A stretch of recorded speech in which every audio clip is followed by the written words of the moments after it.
The Switch 2 is finally here, and it's just the Switch Pro. Not metaphorically, not spiritually, literally, at least in my opinion. The console we were promised in 2021 has finally arrived, but with a new name, a bigger price tag, and a completely different narrative.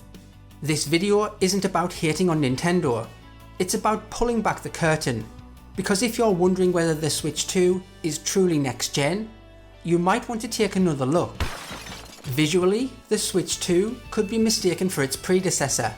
Same form factor, the same hybrid docked handheld style, the same detachable Joy-Cons, now branded as the Joy-Con 2. Yes, the screen is bigger, and yes, it now supports HDR and 120Hz. But when it comes to physical design, this is a refinement, not a reinvention. And refinements? Well, that's what we normally call a Pro model. Nintendo is famous for bold ideas. The Wii brought us motion controls. The DS gave us dual screens. The 3DS introduced glasses-free 3D. Even the original Switch changed how we think about console gaming. So what's the bold leap this time? Well, the Joy-Con 2 has a mouse mode. That's interesting, but not game-changing. There's no new UI, no radical input change, no unique gameplay twist. It's a safe evolution, not a creative revolution.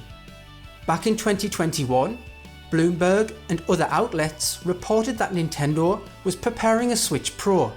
They said it would have DLSS, 4K output in docked mode, a new Nvidia chip, a 7-inch OLED screen, and a launch date targeted for the holidays of 2021. That model never arrived. Instead, we got the OLED Switch, without the DLSS or 4K support. But now, in 2025, the Switch 2 delivers nearly all of those original Pro promises, minus the OLED screen. So whilst it's not a one-to-one match, it's clear. The Switch 2 is built on the specs of the scrapped Switch Pro, just rebranded and delayed, at least in my opinion. Now the Switch 2 is without question more powerful than its predecessor. You're getting meaningful upgrades like DLSS and ray tracing for better visuals and smoother performance.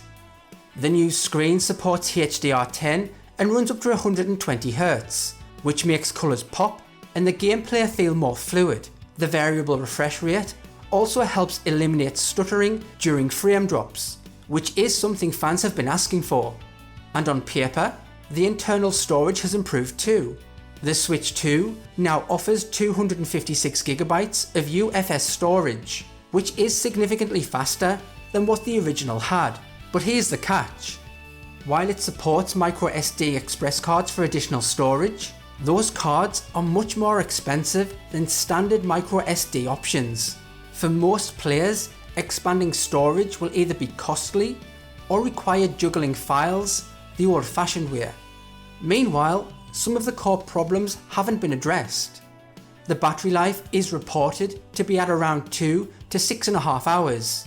The Joy-Con 2 still doesn't use Hall effect sticks, meaning Joy-Con drift could once again become an issue. And the system UI, nearly identical to what we've been using since 2017. So yes, the Switch 2 is an upgrade, but it doesn't feel like a generational leap. And that leads to a bigger question. If Sony or Microsoft released something like this and called it next gen, would we accept it? So why rebrand the Pro as the Switch 2? Simple. Switch 2 sells. It resets expectations. It justifies a higher price tag. It makes the old model feel obsolete overnight. Nintendo knows it doesn't need to innovate every time. It just needs to release something that looks new enough and ship it with a popular game like a Mario Kart or Zelda. That's good business, but it's also a strategy we've seen before. Delay, rebrand, reprice, resell. But let's be fair, the Switch 2 is not a bad product.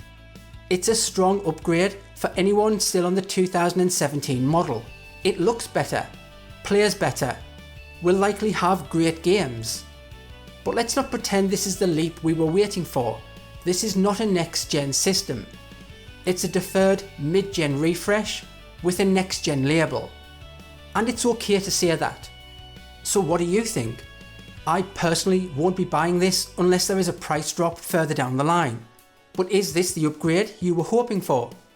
Or does it feel like Nintendo quietly handed you the Switch Pro 4 years late and at full price? Drop your thoughts in the comments, as I'd love to hear your take.